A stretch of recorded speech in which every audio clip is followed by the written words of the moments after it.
Sziasztok! Megnézzük, hogy a lelkitársak hogyan vannak most, mit tudhatunk meg arról, hogy ők, mi van velük, mi az ő kapcsolatuk. Az én értelmezésemben lelkitársak bárki lehet, nem csak szerelmi kapcsolódásról lehet szó, lehet szülő, gyermek, barát, barátnő, munkatárs. Ők azért jönnek az életünkbe, hogy kedvességet, jó dolgokat hozzanak.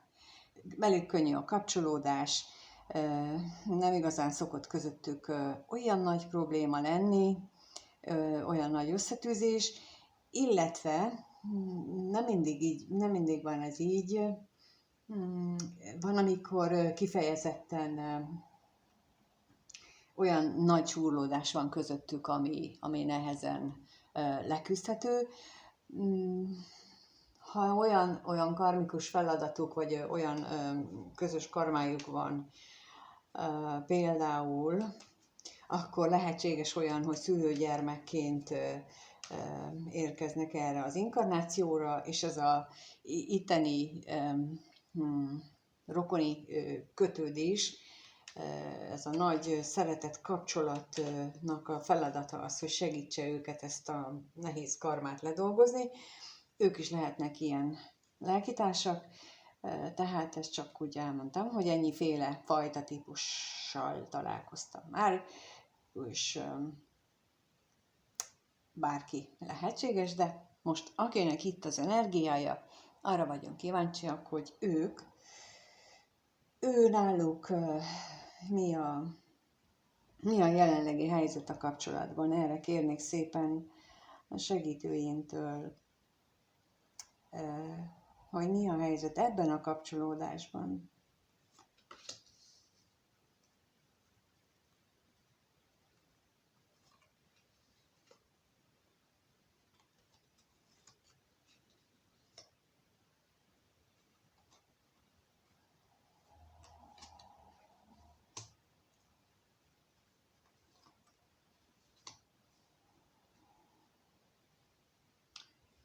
Beszélni kellene arról, hogy hogyan lehetne új szakaszba navigálni ezt a kapcsolatot.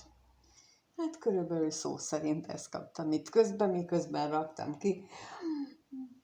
Tehát már az, hogy beszélni kellene, azt már itt hallottam. Szóval, hogy arról kellene, a kapcsolat jellegét ezt határozza meg, jelenlegi állapotát, hogy új szakaszba kellene vinni ezt a kapcsolatot, de rengeteg félelem van bennük, a felekben, hogy hogyan tudják ezt megoldani, vagy mi lenne az az új szakasz egyáltalán, még ez sem kristálytiszta számukra, és akkor megkérdezzük, hogy mit tudhatunk meg itt a féltékenységről. Egy kicsit odébb rakom, mert úgy látom, hogy most ránéztem a kamerára, hogy kicsit kilóg. Jó, így jó lesz. Szóval féltékenységre, vagy arról mit tudhatunk meg bővebbet, a kapcsolatban mit jelent itt ez.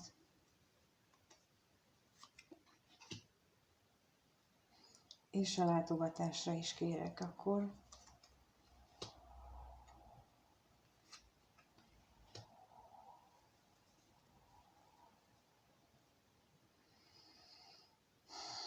Nagyon sok az agyalás, rengeteg az agyalás, mert hogy olyan, mint hogyha úgy kellene ezt a kapcsolatot, vagy úgy szeretnék a kapcsolatot megújítani, hogy ezek a mély lelki kötelékek, amik itt közöttük vannak, ezek valahogy újraéledjenek.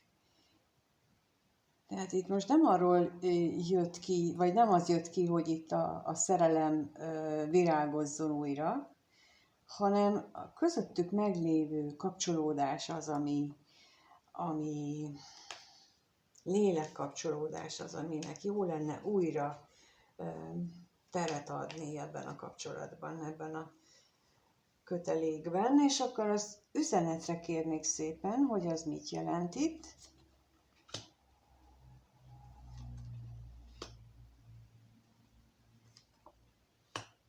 És a veszteségre is.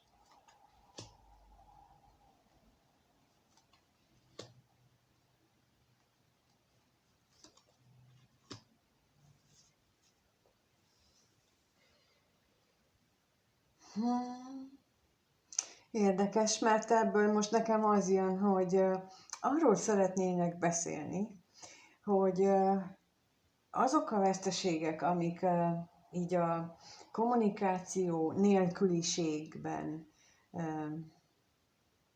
érték őket, azok az érzelmek nagyarányú átalakulásához vezettek, de nem azt jelenti, hogy megszűntek volna az érzelmek, hanem sokkal inkább azt jelenti, hogy megtöltöttek valamiféle hittel, valami isteni érzelmekkel. És itt az üzenetre pedig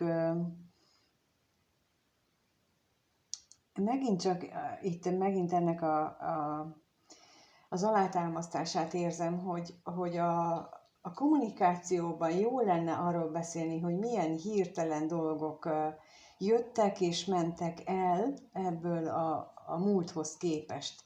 Tehát, hogy milyen változások történtek, amik plusz és mínusz alakultak a múlthoz képest. Tehát amit itt elmondtam, hogy voltak ott nagyon szoros érzések, és valami nagy változás történt bennük, viszont ez nem azt jelenti, hogy eltávolodtak volna, nem azt jelenti, hogy utálják egymást, gyűlölik egymást, hanem átalakult valami ilyen éteri szeretetté, szerelemmé, vagy én nem is tudom, hogy hogyan mondjam el, valami olyan nagyon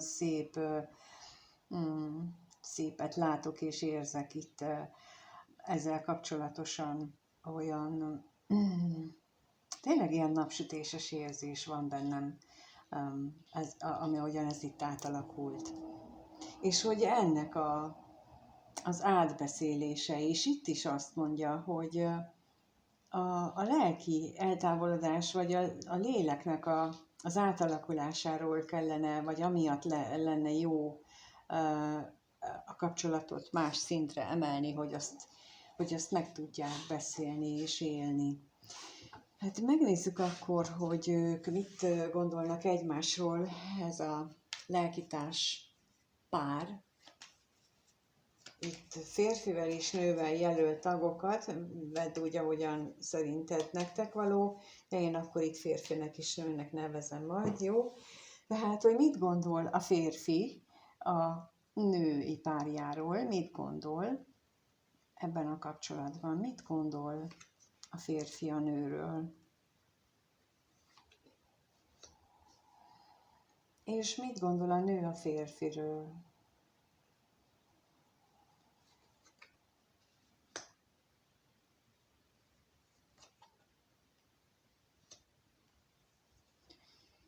Hát a férfi a nőről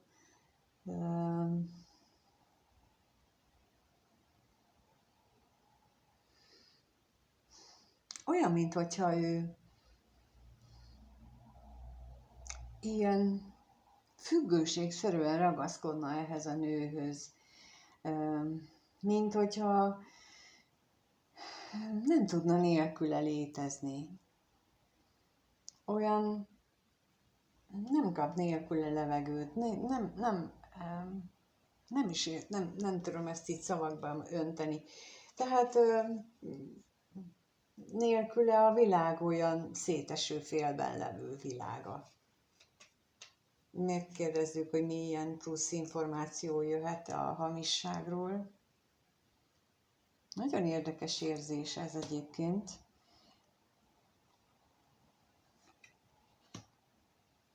És az özvegyasszonyra is kérnék.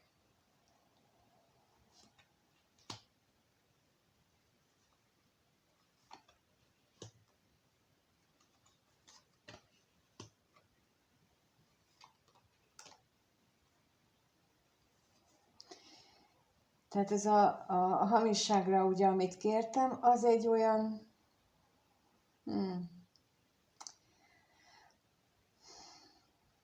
Amikor úgy érzi ez a személy, hogy neki muszáj ezzel a másikkal lenni, olyan, mint hogyha őt a sors mellé rendelte volna, vagy hozzárendelte volna. Inkább így gondolom. Tehát, hogy mintha ezt így valahol valakik eldöntötték volna, hogy neki muszáj ezzel a társával együtt lennie. És ami a másik sorban, vagy oszlopban kijött, ott is ez a nagyon nagy elkötelezettséget mutatják, ami viszont nem mindig van, vagy tud magában harmóniát teremteni vele ezzel a nagy elkötelezettségével. Gyakran küzd azzal, hogy ez hogyan van, meg miért van így. Tehát ezt érzi, ezt a borzasztó nagy elkötelezettséget, viszont én úgy érzem, hogy így a lelki, a szelleme és az elméje, az megküzd magával. Ezt jelenti itt ez a bosszúság, hogy a kettő megküzd magával, mert az egyik elkötelezett, hogy ez a kapcsolat, ez egy magasabb szinten összehozott kapcsolat, és neki ott kell lenni, ugyanakkor pedig az elméjével küzd, és újra rátalál a csodára, ami aztán meghozza az ő békéjét. És a női fél, a férfit, azt pedig úgy látja, hogy ő nem tud elköteleződni. És akkor megkérdezzük, hogy mi az a kevés pénz, mi az, hogy nem tud elköteleződni, vagy nem akar. Hát, és akkor a házasságra is kérek.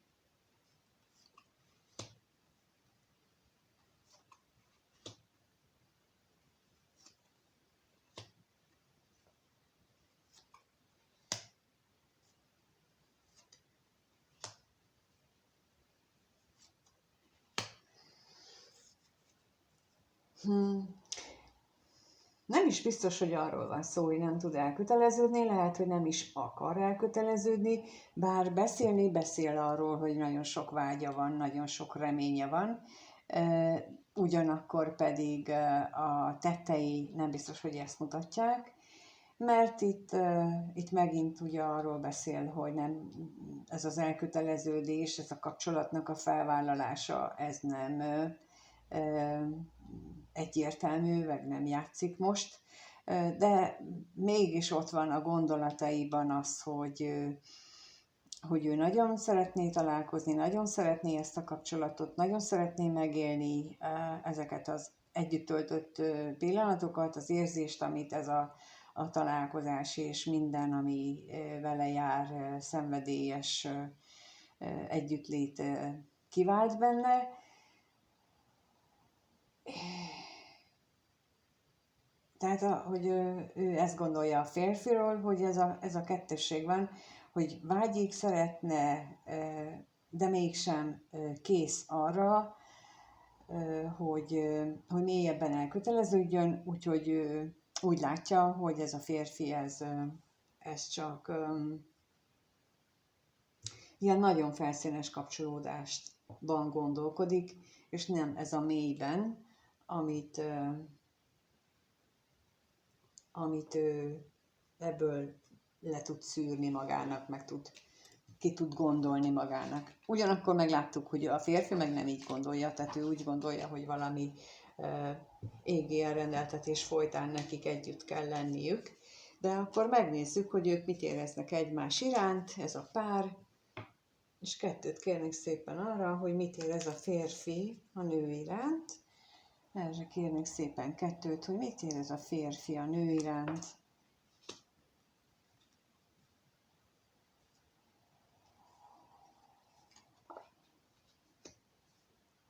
És a nő mit érez a férfi iránt.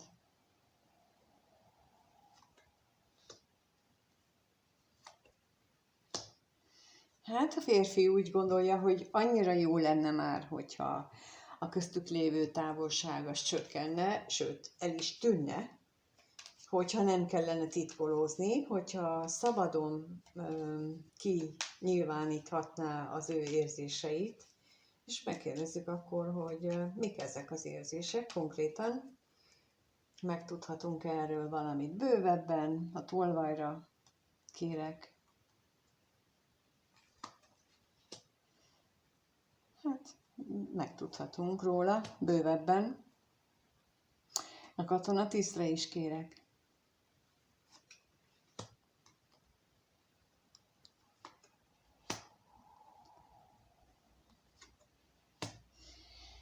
Hát ez a férfi határozottan szereti ezt a lelkitársát, határozottan a égi ajándéknak tekinti, a nagy kincsnek, amiben őt részesítette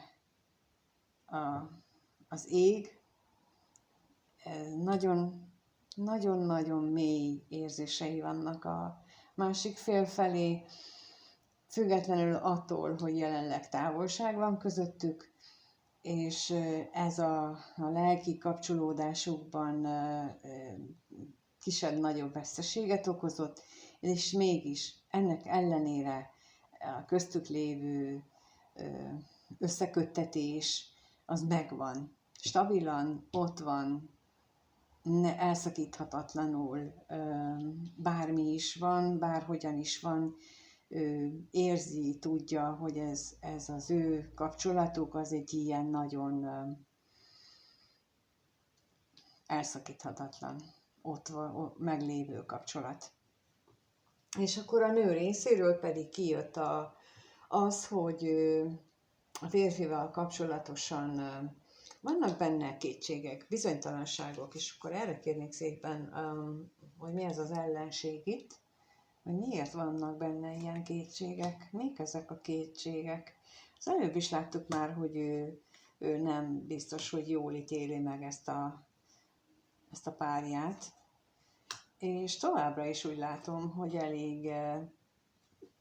elég másképp látja.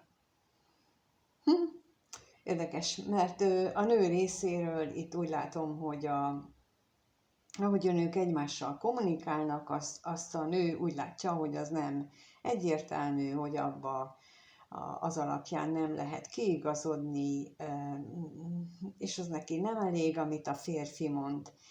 Pedig lehetséges, hogy itt mögött nem áll más, mint az, hogy a férfi nem mer többet ígérni, mint amit adni tud, és csak annyit ígér, és csak annyit mond, amennyire képes.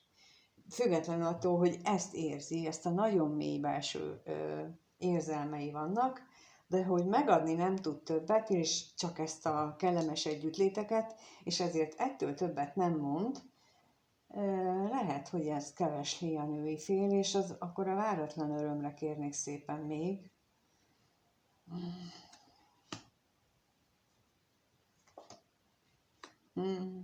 Igen. A női fél csak abban reménykedik, hogy lesz itt változás, lesz megújulás, ami magasabb szinten is, és jobb módon fog folytatódni, vagy ami elkövetkezik, az jobb lesz. Hát, ha itt vagy, akkor tudd, hogy a párod az valami nagyon szépet él át veled kapcsolatosan, de úgy látom, hogy van benne felelősségtudat, és nem beszél hebehúrgyán, és nem ömleng neked, és csak annyit próbál elmondani, amit ő meg tud adni.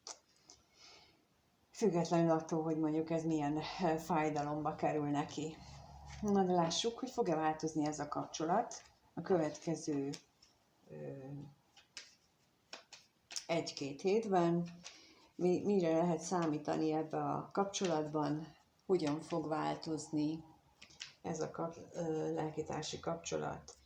A kapcsolatnak a minőségére, a jellemzőire vagyunk kíváncsi a következő 1-2 hétben, hogyan alakul Erre vagyok kíváncsi.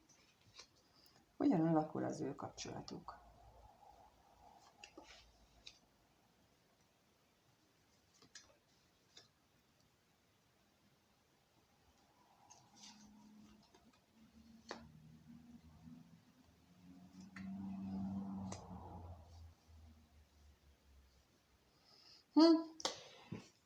Ott vannak a vágyak, a remények arra, hogy együtt legyenek, hogy így megéljék a dolgokat, hogy végre megbeszéljék azt, amit muszáj lenne, ami nagyon-nagyon fontos lenne, és ott van középen az akadály, és ott van középen az, hogy hát nem is biztos, hogy lesz ebből valami, de akkor megkérdezzük a vágyakra, mit kapunk, milyen plusz információt kapunk a vágyra.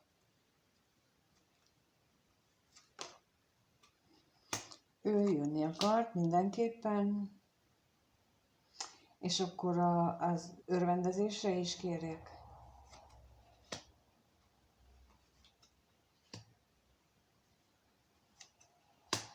Hogy örültem már, amikor megjelent az utazás, hogy akkor végre lesz is itt találkozás, és erre kijön rá a bosszúság. Tehát, hogy nem sok esetben lesz arról szó, hogy itt ők összefutnak és találkoznak és megélik ezt az örömöt, ezt a boldogságot. Sokkal inkább arról lesz szó, hogy akkor elmerülünk a múltban, az emlékeinkben, és beírjuk ennyivel, mert itt maradt a távolság, és itt jelentheti ugye azt, hogy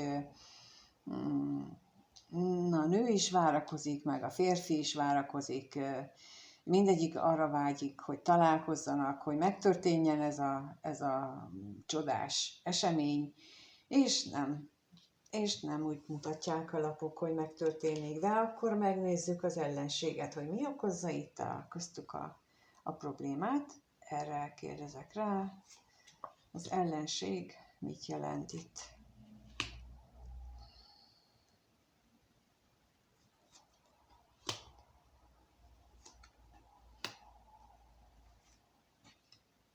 Egyes esetekben lehetséges, hogy valódi betegség jön közbe, és ez a betegség akadályozza azt, hogy a kapcsolat haladjon tovább az úton. Más esetekben pedig lehet arról szó, hogy